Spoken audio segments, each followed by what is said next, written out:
Still ahead, Bruce Arians has a colorful way of describing some of his players' performance today in the Bucs' first practice in pads. And the Rays make 3 trades this afternoon while pulling off a huge comeback win. The historic ramifications of today's victories straight ahead in sports. Mental errors. Yeah, we had some guys just crap their pants today in pads. Yeah.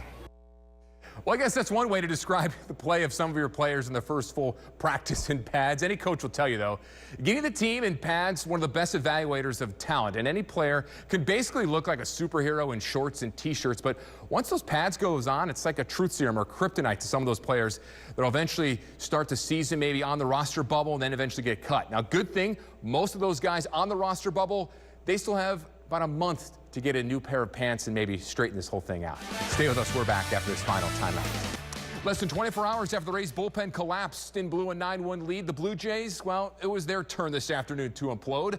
The Rays lost yesterday 10-9 after blowing an 8-run lead. Then the Rays won today 10-9 after the Jays blew a 7-run lead. Seriously, you cannot make this up. You just never know what's going to happen at the old ballpark. Hitting 310 home runs, that's Sogard. He could help this team. Speaking of home runs, Sogard's former teammate Bill McKinney drills this to right and gone on the upper deck. 2-run shot. One of those runs charged to Yanni Torino's one of 7 earned runs. He allowed 8 so far. They're 8-1 Blue Jays at that point. So you think this game was over, right? Wrong. Down 9-4 when G-Man Choi cuts the lead to 3 with this 2-run shot. Choi's first home run since June 22nd. It's 9-6 Blue Jays now in the 8th. 1 on, 1 out for Guillermo Heredia, and we have liftoff. Belted to left, get out of here. 2-run shot, Jays lead cut to 9-8. Guess what? The very next pitch, we've got ourselves a ball game. Willie Adames makes David Phelps' day worse. Back-to-back jacks on 2 pitches. Rays have rallied 8-1 down to tie it at 9. Now in the 9th, bases loaded. Joey Wendell with the slow roller to Kevin Biggio at second. Only plays the first, a run scores. Rays take the first lead of the game, and that's your game winner, 10-9. Rays stun the Jays. Get this. First time since 1906, 2 teams facing each other have won a game when trailing by at least 7 runs on consecutive days.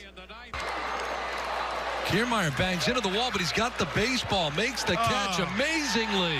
Wow, watching Kevin Kiermaier rob home runs or just making diving catches, incredible, and it never gets old. The Outlaw once again proving last night why he's the best defensive center fielder in the game. Now, if you stayed up last night, you watched the Rays eventually pound the Padres 10-4, and in the process, move the Rays to 20 games over 500 for the first time since 2013.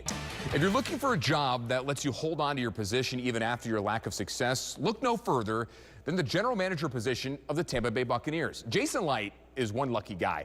Not only has his team simply not won enough, his draft picks haven't produced many Pro Bowlers. Light still has somehow done enough to warrant a new 5-year contract extension. Yes, this actually happened. Why? Because McCoy didn't make enough big plays, didn't take the Pewter and Red to the playoffs, didn't win a lot, and didn't win Defensive Player of the Year honors. See, that's basically Sapp's argument on Gerald McCoy. Swing and a miss. It took the Rays 3 years to settle on one potential stadium site, Ybor City, and yet the team couldn't gather enough funding to make it feasible. At least the Rays went down swinging. And as of right now, this $892 million Rays Ybor Stadium won't be built. The big concern of the ballpark and the previous Rays concept designs over the last 10 years plus, money and how much taxpayers would pay. MLB Commissioner Rob Manfred agrees. So much so, Commissioner sent this letter to the Rays blasting the team for their lack of details about funding, financing, project costs, and timetable for construction.